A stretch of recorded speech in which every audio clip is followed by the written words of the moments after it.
Saudi अरब ने हाथ खड़े कर दिए और ये मैं नहीं कह रहा हूं, ये तेहरान टाइम्स की रिपोर्ट आपको नहीं बताने वाला हूं, ये प्रेस टीवी का दावा आपको नहीं बताने वाला हूं, बल्कि अमेरिका के बड़े अखबारों में शुमार WSJ वॉल स्ट्रीट जर्नल की रिपोर्ट आपके सामने पेश करने जा रहा हूं।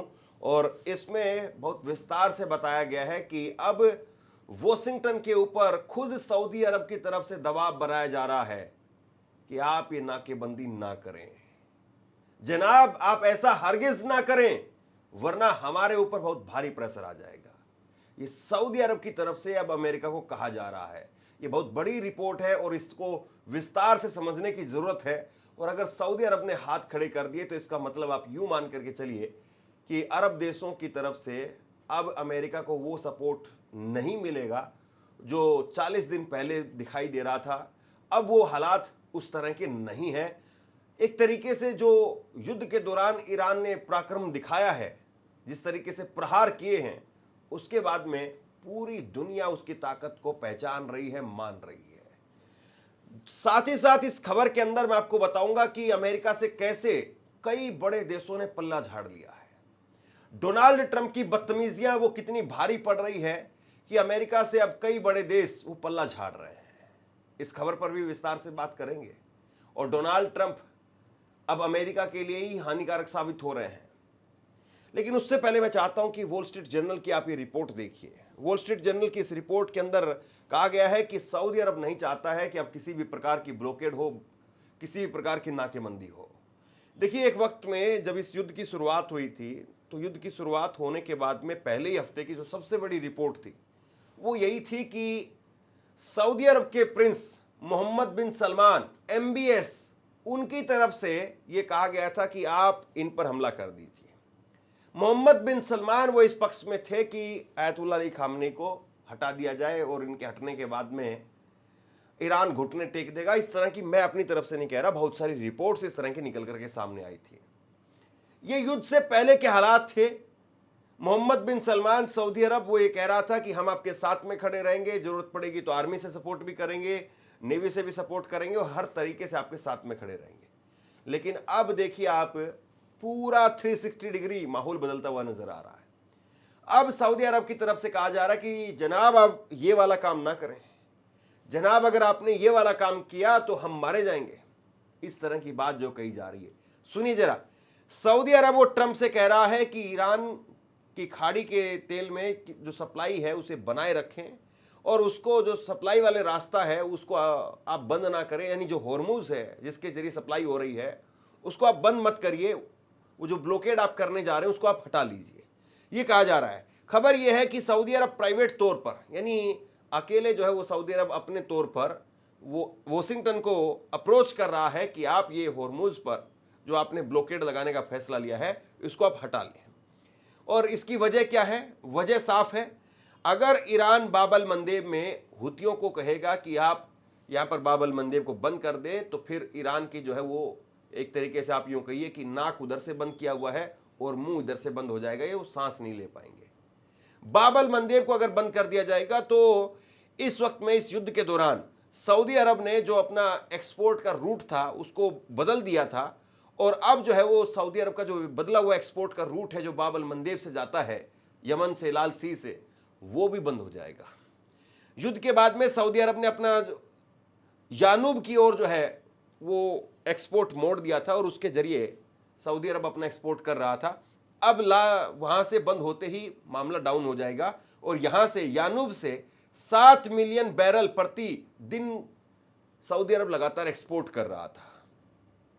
अगर वहां से वो बंद हुआ तो साहब फिर जानते हैं आप क्या हालत होगी। और यही ईरान कह रहा है कि तुम आओ, तुमने अभी देखा ही नहीं है, तुमको वहां पर कागज पर बैठा करके बता रहे हैं कि साहब ऐसा कर देंगे, ऐसा कर देंगे, जमीन पर उतरोगे तब पता चलेगा। ईरान के जो फॉरेन पॉलिसी एडवाइजर हैं उन्होंने सबके सामने चेतावनी दी है कि तेहरान बाबल मंदेब को ठीक वैसे ही देखता है जैसे वह हॉर्मुज को देखता है और एक सिग्नल से इसे वो खराब कर देगा। ईरान ये कह रहा है कि भैया एक चुटकी बजाएंगे और उधर से खुल जा सिम बंद हो जाएगा और फिर आप देखते रहना। अब सऊदी अरब की जो एनर्जी अधिकारी हैं उन्होंने WSJ को बताया है कि हुतियों ने वादा किया है कि बाब अल मंदेब के रास्ते सऊदी अरब के जहाजों पर हमला नहीं करेंगे। अभी एक अंडरस्टैंडिंग चल रही है सऊदी अरब की हूतियों के साथ में। हूतियों की इजराइल के साथ में 36 का आंकड़ा है, वहां पर कोई अंडरस्टैंडिंग नहीं है, वहां पर तो ताबड़तोड़ दनादन दनादन है। लेकिन सऊदी अरब ने हूतियों के साथ में एक अंडरस्टैंडिंग बनाई है, लेकिन वो कब तक है? जब तक ईरान उनको प्रेशर नहीं करेगा या ईरान उनको सीधे वहां से हुक्म नहीं देगा, तब तक है सिर्फ। अब इसमें रियाद की तरफ से, यानी जो सऊदी अरब की राजधानी है, उसकी तरफ से वॉशिंगटन को, अमेरिका की राजधानी को कहा जा रहा है कि भैया अभी तो स्थिति थोड़ा सा ठीक ठाक तरीके से चल रही है, लेकिन अगर ईरान जोर देगा तो हूती को जो है वो करना पड़ेगा। यूएस की नाकेबंदी वो ईरान के रेवेन्यू को रोकने के लिए बनाई गई है, लेकिन उल्टा इसका असर ये होगा कि बाबल मंदेब बंद हुआ तो फिर उसके बाद में सऊदी अरब का सांस लेना बंद हो जाएगा। इधर से होर्मुज बंद और उधर से बाबल मंदेब बंद, ये जो है उसके लिए बड़ा खतरा हो जाएगा। और बड़ी बात यह कि सऊदी अरब यहाँ पर बेनिफिट उठा रहा था, वो इसलिए उठा रहा था क्योंकि उसका उधर से भी रूट बनता है, होर्मुज से भी रूट बनता है और इधर से भी रूट बनता है। बाकी और मुल्कों के लिए सुविधा नहीं है, जैसे यूएई अगर मान लो कल को करना चाहिए, बहरीन अगर कल को करना चाहे, जॉर्डन करना चाहे, उनके लिए नहीं है, सऊदी अरब के लिए है। और अब जो है वो कह रहे हैं कि एक साथ अगर ये दोनों चोक पॉइंट अगर बंद होते हैं तो फिर सऊदी अरब के लिए बड़ी मुसीबत खड़ी हो जाएगी। तो ये तो बड़ी रिपोर्ट मैंने आपको बताई है। इसके बाद में कुछ अपडेट्स मैं आपको बताता हूं फटाफट अंदाज में। सबसे पहले आप ये देखिए, बर्नी सैंडर्स, उनकी तरफ से क्या कहा गया है। अमेरिकी सीनेटर हैं और इन्होंने कहा कि डोनाल्ड ट्रंप अब युद्ध के खिलाफ बोलने पर पोप की आलोचना कर रहे हैं, खुद को एक मसीहा जैसी छवि में दिखाने वाली तस्वीर साझा कर रहे हैं। इसे सिर्फ अपमानजनक ही नहीं बल्कि असामान्य और अत्यधिक अहंकारी व्यवहार भी बताया जा सकता है या बताया जा रहा है। सवाल उठाया जा रहा है कि आखिरकार कांग्रेस में रिपब्लिकन नेता कब तक इस खतरनाक और असंतुलित माने जा रहे व्यक्ति का बिना सवाल किए समर्थन करते रहेंगे। यानी कब तक आप चुप बैठे रहेंगे? खतरनाक आदमी है ये, एक तरीके से मानसिक तौर पर दिवालिया आदमी है, और कब तक आप इसके ऊपर चुपचाप बैठे रहेंगे? ये बर्नी सैंडर्स की तरफ से एक बात कही गई है। इसके बाद में पोप को लेकर के इटली की प्रधानमंत्री जॉर्जिया मेलोनी, उनकी तरफ से क्या कहा गया जरा सुनिए। वो कह रही कि ट्रंप के द्वारा पवित्र पिता यानी पोप के लिए कही गई बातें वो स्वीकार करने योग्य नहीं है। पोप कैथोलिक चर्च के प्रमुख हैं और उनका शांति की अपील करना और हर तरीके के युद्ध की निंदा करना सही है और सामान्य है। जॉर्जिया मेलोनी कह रही है कि भैया ये फालतू की बात कर रहे हैं डोनाल्ड ट्रंप, और डोनाल्ड ट्रंप को इस तरीके से पोप के खिलाफ नहीं बोलना चाहिए। पोप का तो काम यही है कि वो शांति की बात करें, शांति के उपदेश दें, दुनिया भर में हो रहे युद्धों की निंदा करें, ये उनका काम है। और आप ऐसे में पोप के ऊपर बुलडोजर क्यों चला रहे हैं? पोप के ऊपर लगातार चढ़ाई क्यों कर रहे हैं? ये जॉर्जिया मेलोनी ने कहा। इसके बाद में है, आप देखिए कि चीन का एक टैंकर वो होर्मुज को पार कर गया। ये बहुत बड़ी खबर है। चीन का एक टैंकर वो होर्मुज को पार कर गया है, और ये भी वो टैंकर बताया जा रहा है जिसको अमेरिका की तरफ से प्रतिबंधित किया गया। अमेरिकी रोक को खुली चुनौती देते हुए प्रतिबंध झेल रहे चीन का टैंकर होर्मुज पार कर गया है। लंदन स्टॉक एक्सचेंज ग्रुप के शिपिंग डेटा के अनुसार अमेरिका के प्रतिबंधों में शामिल और चीन का टैंकर रिच स्टारी होर्मुज को पार कर चुका है। इसका मतलब क्या हुआ? इसका मतलब ये हुआ कि ठेंगा दिखा करके चीन कह रहा है कि तुमसे ना हो पाएगा, तुम रोक नहीं पाओगे, और अगर हिम्मत है तो आकर के रोक लो। और वो होर्मुज को पार कर गए। ये इस वक्त में स्थिति है। और इसके बाद में आप देखिए कि डोनाल्ड ट्रंप ने जिस तरीके से आलोचना की, सारी चीजें कही, बुरी से बुरी बातें कही, उसके बाद में अब पोप लियो यानी ईसाइयों के सबसे बड़े धर्मगुरु वो मुसलमानों के इबादत गृह में गए हैं। ये कितनी बड़ी बात है। ट्रंप द्वारा पोप को अपराधों के मामले में कमजोर और विदेश नीति के लिए खराब कहने के एक दिन बाद में पोप लियो वो ग्रैंड मस्जिद गए हैं, और अमेरिकी राष्ट्रपति की आलोचना के बाद में अमेरिकी पोप ने अफ्रीका में एक मुस्लिम इबादतगाह का दौरा करके ट्रंप को करारा जवाब दिया है। ये अफ्रीका के अंदर एक मुस्लिम इबादतगाह है और वहां पर पोप का दौरा हुआ है। पोप इस वक्त में अफ्रीकी देशों के यात्रा पर हैं, कई दिनों की यात्रा पर हैं, और ऐसे में उन्होंने उस जगह पर जाना चुना है जिससे ट्रंप को और मिर्ची लगेगी। वहीं इसके बाद में एक बयान निकल करके सामने आया है, और ये बयान है मसूद पेजेस्कियान का, ईरान के राष्ट्रपति का। और ईरान के राष्ट्रपति ने कहा है कि परम पूज्य पोप लियो, मैं ईरान की ओर से आपके अपमान की कड़ी निंदा करता हूं और कहना चाहता हूं कि शांति भाईचारे के प्रतीक यीशु मसीह का अपमान किसी भी आजाद इंसान को स्वीकार नहीं है। अल्लाह की कृपा आप पर बनी रहे। यानी इसको कहते हैं नहले पर दहला मारना, इसको कहते हैं कि गर्म लोहे पर हथौड़ा चलाना। और ये काम जो है वो मसूद पेज़ेश्कियान ने किया है। मसूद पेज़ेश्कियान कह रहे हैं कि भैया यीशु मसीह को लेकर के अगर कोई आदमी अनाप शनाप बातें करे, अपने आप को यीशु मसीह की जगह पर रखें।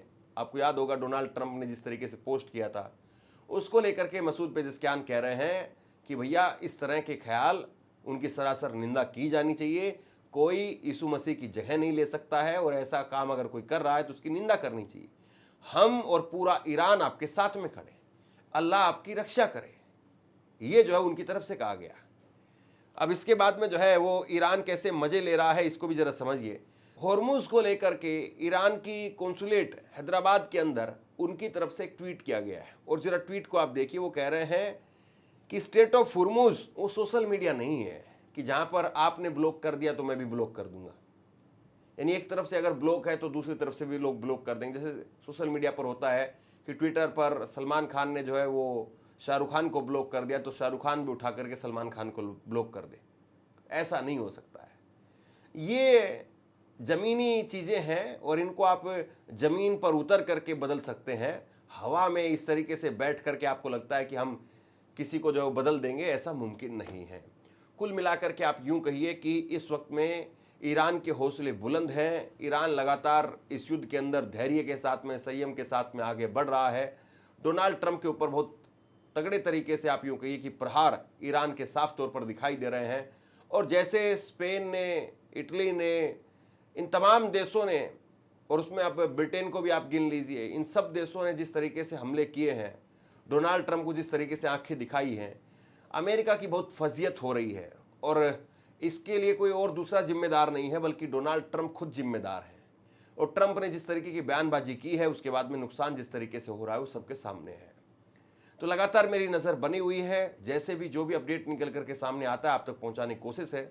इस खबर को शेयर कीजिए, वीडियो को लाइक जरूर कीजिए, चैनल को सब्सक्राइब कीजिए और उसके साथ साथ अगर आपके लिए मुमकिन हो तो नीचे थैंक्स बटन का प्रयोग करके हमें आर्थिक तौर पर मदद भी कीजिए। और नीचे कमेंट सेक्शन में मैंने व्हाट्सएप चैनल का लिंक दिया है, व्हाट्सएप पर भी हमसे जरूर जुड़िए। शुक्रिया, थैंक यू।